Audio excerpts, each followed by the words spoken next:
News every 15 minutes, weather every 10, and sports twice an hour. News Talk KGVO, AM 1290 and now 101.5 FM. You're listening to Montana Morning with Peter Christian. The manhunt for an accused killer out of Helena enters its third day. Good morning, everyone. It's Montana Morning. It's Wednesday, September the 9th, 2015. Right now we have 44 degrees, the sky mostly clear throughout western Montana. Our newscast sponsored by Missoula Nissan Hyundai. Drive what you want affordably. Stop by and check out America's best warranty at Missoula Nissan Hyundai. The manhunt for suspected killer and carjacker 26-year-old Brandon Meismer continues in the rugged foothills outside Helena. Lewis and Clark County Sheriff Leo Dutton told KGVO News just last night that an exhaustive search is being conducted in the Black Sandy State Park area off I-15 north of Helena. And many have asked why residents in the area have been allowed to stay in their homes. Been questioned why I did not evacuate the citizens. Currently, they're my best asset. They're the eyes and ears of my office. I can't possibly do this without them. Dutton said that even larger team of law enforcement will be searching the area starting this morning and that safety is his number one concern. Safety is a priority for the teams and the suspect. We want this to end peaceably, but we do need to find him.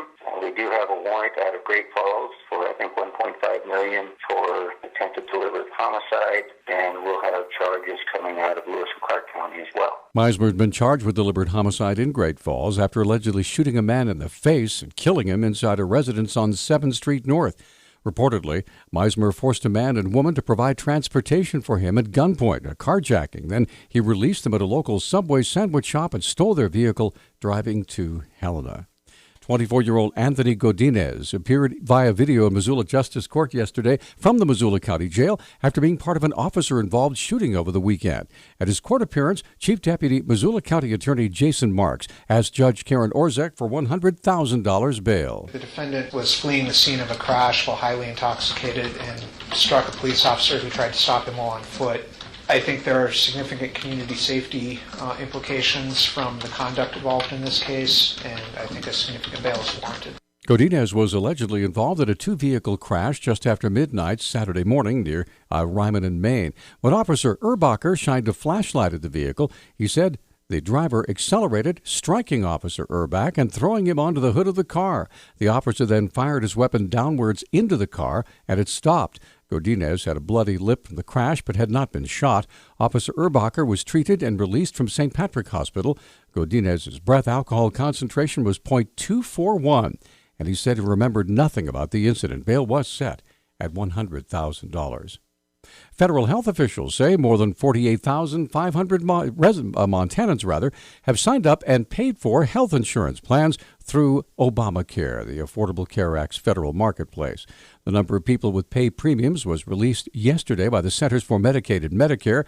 48,591 Montanans with active policies as of June 30th is a small drop from the 49,140 people enrolled as of March 31st. 82% of the enrollees do receive tax credits to offset the cost of the premiums. The average monthly subsidy for Montana customers, $230. The fire danger in Missoula County, most of western Montana, dropped yesterday after a cold and rainy Labor Day weekend. Missoula County Emergency Services Director Adrian Beck has more. Officials met on Monday morning to discuss fire danger level, and it was decided at that time that moderate was the most appropriate fire danger. Along with that, officials met later in the day on Monday to discuss Stage 1 and Stage 2 restrictions and the appropriateness of continuing to have those restrictions on forested ground.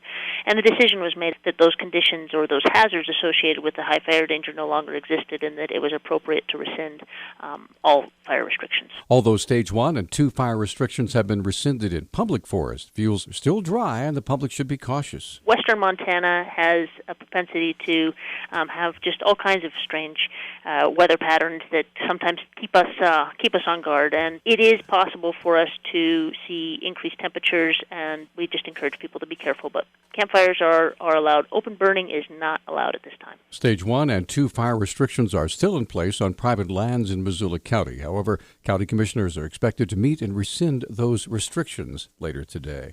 Montana Fish, Wildlife, and Parks plans on lifting hoot owl fishing restrictions that prohibited fishing after 2 p.m. for the Blackfoot tributaries today.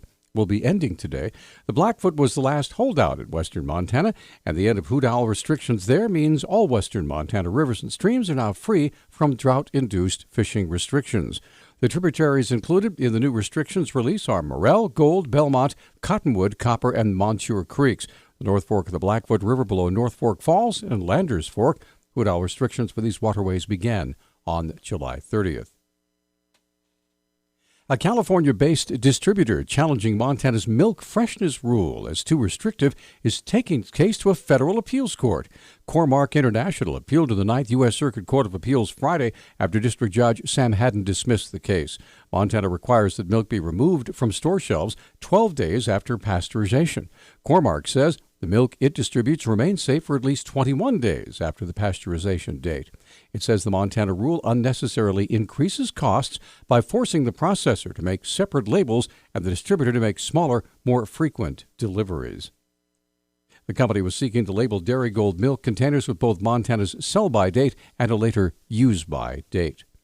Over the next 5 years, researchers at the U of M will be receiving $3.8 million in grant money from the National Institute of Neurological Disorders and Stroke to study a group of chemicals called organophosphates. UM Biomedical and Pharmaceutical Sciences professor Chuck Thompson explains the research. Many people recognize them as a group of chemicals that are used as insecticides, but they're also used as chemical warfare agents, as nerve agents. What we're trying to do is twist the story a little bit, and instead of use the molecules for evil, we are trying to spin that into using these molecules to help probe the functions of the brain. Some of the most disturbing uses of organophosphates are in chemical weapons such as sarin gas. Thompson says the grant money will be used to help find antidotes in case these chemicals were to be used against Americans. We're using agents that are kind of known to be toxic, but at such low levels, they're really just there to help visualize and quantitate what's going on in the brain. We are still very, very worried about rogue nations, for example, using organophosphates to harm civilians.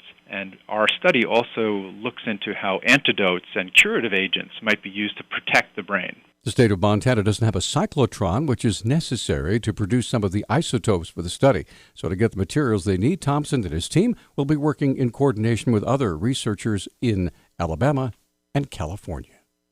Our News Talk time now, 6:12. News Talk, KGVO. Missoula's official weather station. Mostly sunny skies today with our high temperatures in the upper 70s. We expect sunshine to stick around through the end of the week on into the weekend. Weekend temperatures will be hot as we climb into the 80s. I'm meteorologist Brooke Foster for Missoula's KECI 13.